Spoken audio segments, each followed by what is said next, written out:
ये कहानी है माँ दुर्गा की भक्त सरिता की, जो अपने पति राकेश और 2 बच्चों के साथ हंसी खुशी रहा करती थी। माता रानी की कृपा उस पर और उसके परिवार पर बनी हुई थी। राकेश का व्यापार भी अच्छा चल रहा था। दोनों के बच्चे अच्छे स्कूल में पढ़ते थे।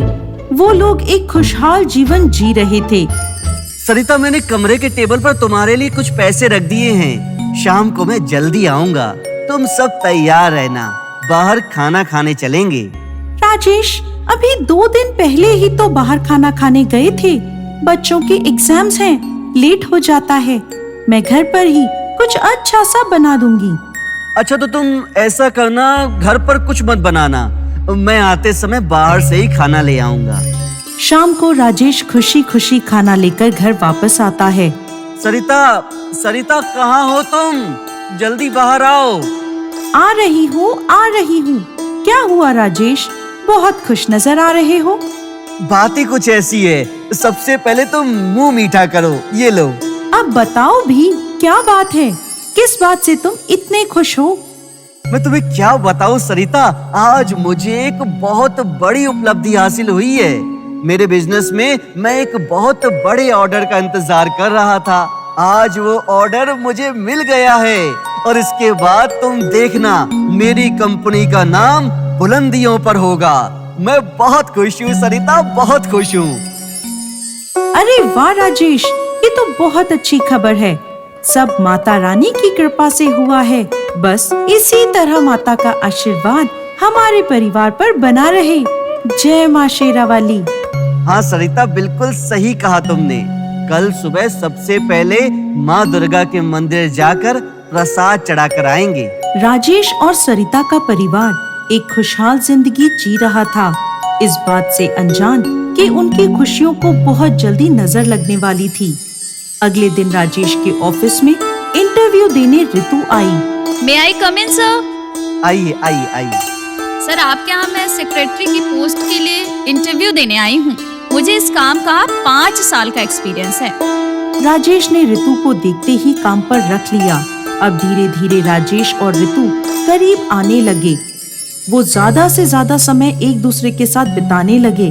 समय के साथ राजेश में बदलाव आने लगता है। राजेश, आज तुमने बहुत देर कर दी। बच्चे कब से तुम्हारा इंतजार कर रहे थे। मैं ऑफिस में काम ही करने जाता हूँ, मजे तो लेता नहीं हूँ। अब काम में समय तो लगता ही है ना। राजेश, तुम सुबह बच्चों को कहकर गए थे, इसलिए मैं तुमसे पूछ रही थी। हाँ, तुम तो यही चाहती हो कि मैं सब काम धंधा छोड़कर तुम्हें और तुम्हारे बच्चों को घुमाता रहूं। बंद करो अब ये सवाल जवाब, मैं बहुत थका हुआ हूँ। ठीक है, तुम कपड़े बदल लो, मैं खाना लगाती हूँ। रहने दो, मैं खाना खा कर आया हूँ, मुझे भूख नहीं है। राजेश का ऐसा व्यवहार देखकर सरिता को बहुत दुख हुआ। अब हर रोज ऐसा ही होने लगा। राजेश रोज देर रात घर आता। धीरे धीरे इसका असर उसके व्यापार पर भी होने लगा। सर, आज शाम को आपकी एक मीटिंग है। आज शाम तो मैं थोड़ा व्यस्त हूँ मैनेजर साहब। आप ऐसा कीजिए, मीटिंग आप ही संभाल लीजिए। सर, लेकिन आपको वहाँ जाना जरूरी है सर। मैंने कहा ना, मैं नहीं आ पाऊंगा। चलो राजेश, शॉपिंग के लिए देर हो रही है। हाँ, चलो। अरे ये क्या हो गया? मेरे अकाउंट से 15 लाख रुपए किसने निकाले? ये सब कैसे हो सकता है? मेरा अकाउंट तो खाली हो गया। तभी राजेश का फोन बजता है। कैसे हो राजेश? रितु, तुम कहाँ पर हो? 2 दिन हुए तुम ऑफिस भी नहीं आई और ना ही तुम मेरा फोन उठा रही हो। और ये मेरे अकाउंट से पैसे तुम ही ने निकाले हैं ना? हाँ, तुम्हारे अकाउंट से ये पैसे मैंने ही निकाले हैं और अब तुम्हारे ये पैसे लेकर मैं इंडिया छोड़कर जा रही हूँ, तो मुझे ढूंढ भी नहीं पाओगे। बाय।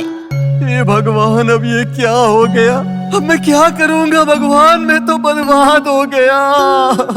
राजेश पूरी तरह कंगाल हो चुका था। उसका व्यापार भी बंद हो गया था। बच्चों की फीस देने के लिए उनके पास पैसे नहीं थे। जो थोड़ा बहुत बचा कुचा पैसा था, उससे वो 2 वक्त की रोटी खा पा रहे थे। सरिता, मुझे माफ कर दो सरिता। ये सब मेरे ही पाप कर्मों का फल है, जो तुम सब भी भुगत रहे हो। मुझसे बहुत बड़ी गलती हो गई सरिता। मैं उस ऋतु की बातों में आ गया और गलत रास्ते पर चला गया। मैं क्या करूं? मैं अपनी भूल का प्रायश्चित करना चाहता हूं सरिता। मैं क्या करूं? तुम दुखी मत हो राजेश, माता रानी के नवरात्रि आ रहे हैं। हम 9 दिनों तक माता का व्रत उपवास करेंगे, माता की चौकी सजाएंगे, पूजा पाठ आदि करेंगे। तुम देखना, माँ दुर्गा हमारी सभी गलतियां माफ करेंगी और हम पर कृपा करेंगी।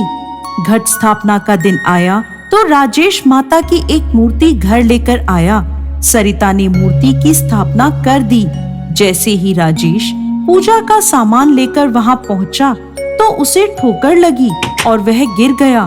उसका सिर माता की मूर्ति से टकराया। हे दुर्गा माँ, हे मेरी माँ अम्बे, मुझे माफ कर दे। मुझसे बहुत बड़ी भूल हो गई है माता।